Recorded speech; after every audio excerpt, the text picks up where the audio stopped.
we are going to enter our technology portion. Where you're going to learn something right now. And to introduce our next speaker, I'm bringing up our last keynote speaker, Mikhail Olson.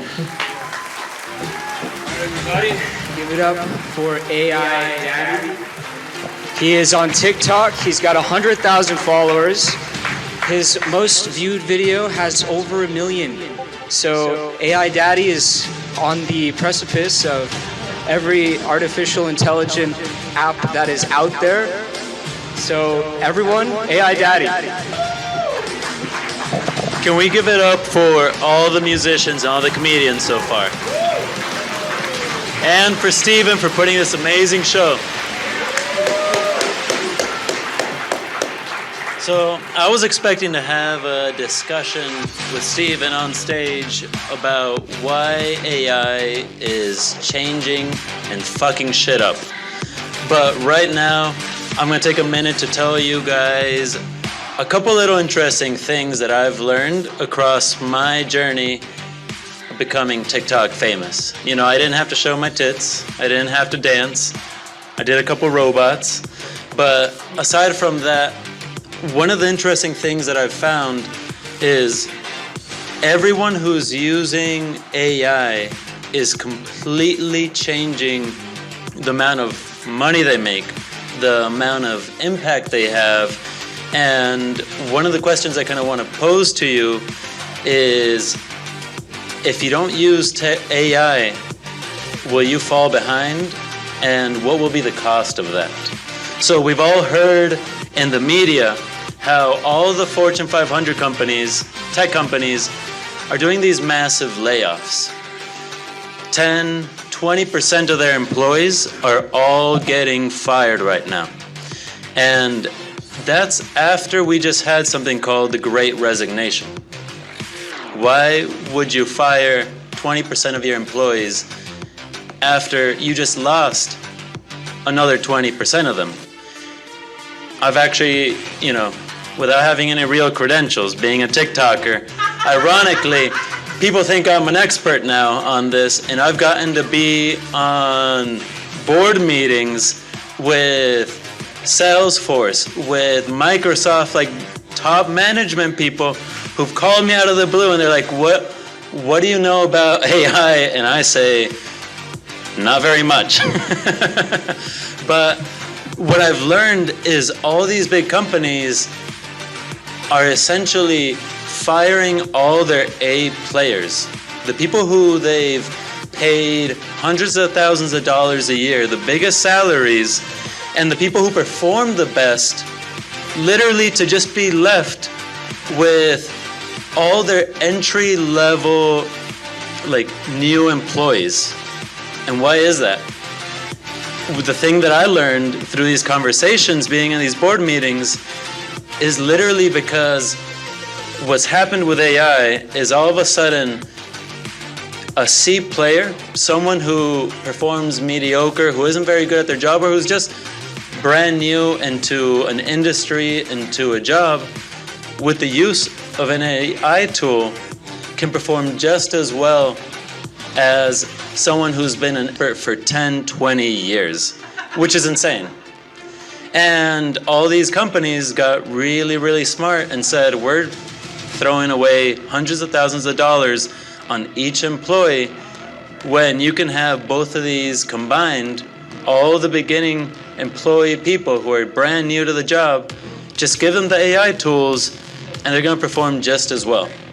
So if all these, I know, who cares about the Fortune 500 companies? Who cares about like all these like smart, rich people who are losing their jobs? But the point of it is, if that's what's happening to them, it's only a matter of time before it happens to us.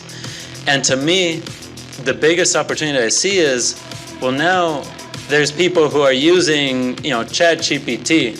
I'm sure you've heard of it, to get through school. It's a free AI that I recommend all of you to check out, because literally people are using it. I've had students tell me how they're using it to One, have it do all their homework. And then teachers who've invited me to go speak at universities to tell me how they're using it to grade all the homework. So none of them are really doing their work anymore. But the interesting thing is that there's a few people who get really smart and really creative about these technologies. And there's the teachers who all of a sudden are saying, hey, the students are using ChatGPT and all these different AIs to do the homework. What used to be an A paper, an A grade, is now a D. Because if you don't use the AI, like, you're expected to use it in the couple schools that aren't banning it. And so it goes both ways. The people who are really good are losing their jobs because they don't want to use the AI, and they're giving it to the brand new people. And the people who can get at the top, like, all the standards are just changing, because literally what's happening with AI is it's like hypercharging, powering up everyone. And I strongly recommend all of you to go check it out. Easiest way to get started with AI tools is going to chatgpt.com. I've tested over 600 AIs in the span of me becoming a TikToker, because I get paid to do affiliate programs and basically try these things out and figure out which ones are shit. Honest truth is 99% of them are all not worth it. If you were to start in it, and if I were to tell you how to get started, the reason for it is all of them use ChatGPT's API. It's a fancy word to say code. So basically they're all paying ChatGPT to use their algorithm, their software. And ChatGPT is free. So if you start there for using it to write in your work, sending your emails, teaching you, you can literally, some of these students have told me how they say, hey, who are the experts in some random field? Einstein? Write me a lesson plan, tutor me as if in the voice of Einstein. And all of a sudden, you can say, hey, break it down by week. Break it down by how many hours each subject I should be studying. Tell me those textbooks. I don't want to buy the textbooks. Tell me what's in the textbooks. Summarize it for me. You can do all these things with AI.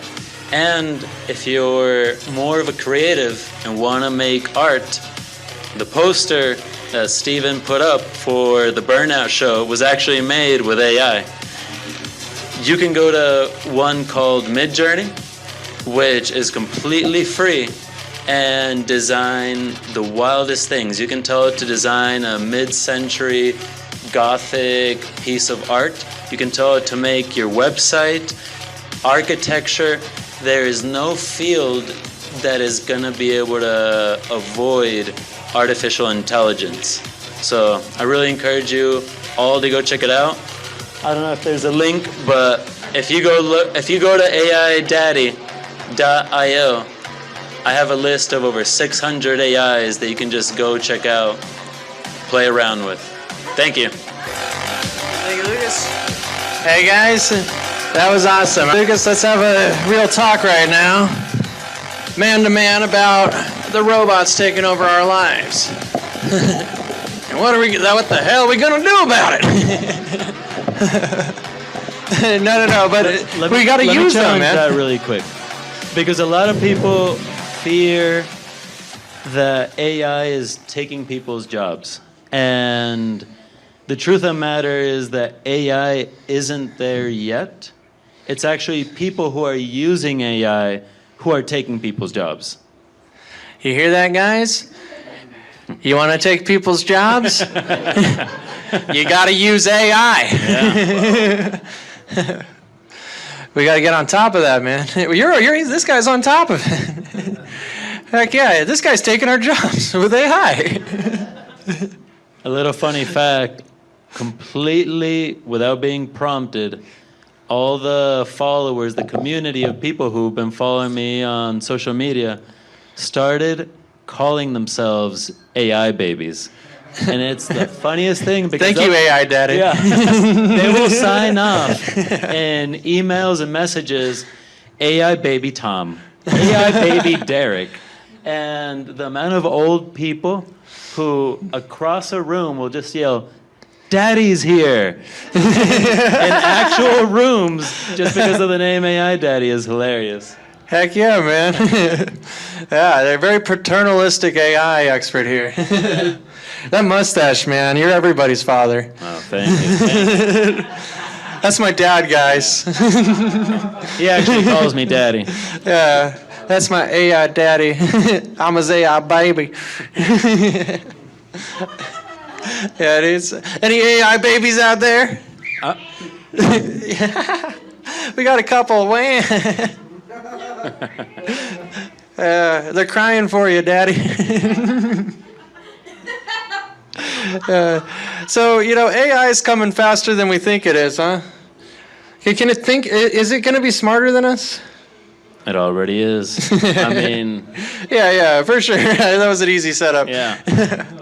So, The thing about it is it's smarter at processing data. It's smarter at bringing up the facts. The reason I really don't believe and I don't see it replacing people is because there's still a need for intuition. There's still a need for human creativity, even though like an AI can make a piece of art like that, it still requires a human to dream it, to think it. Because a perfect example I can give you is Garry Kasparov, guy who basically was known as the grandmaster in chess.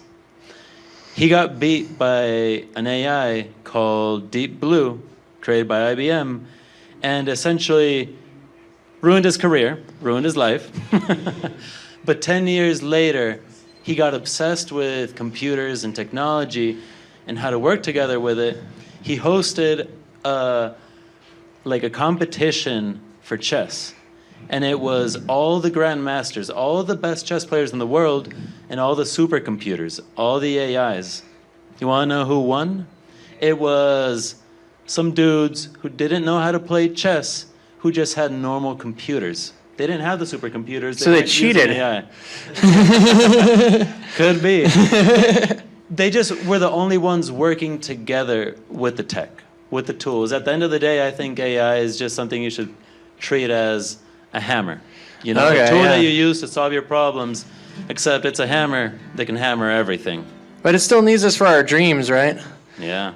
To milk them. Yeah, exactly, guys. So AI depends on us for our dreams, That's what we're going to give AI. It's like, give us a purpose, Daddy. What is my purpose? So that wasn't constructive. So how does it feel to get the opportunity to speak to these people in technology, speak to these people at universities, speak to just people about AI? Do you feel like this is like the next thing? Like we're going to talk about this like the internet? It already is. The thing about it is, like anything, it's a trend, it's a fad right now. It's being overhyped. And that list of 600 tools that I said you can go check out for free, I combed through over 1,000 AI startups, businesses, websites, and a lot of people are just jumping on the trend. They don't really have AI software or tools.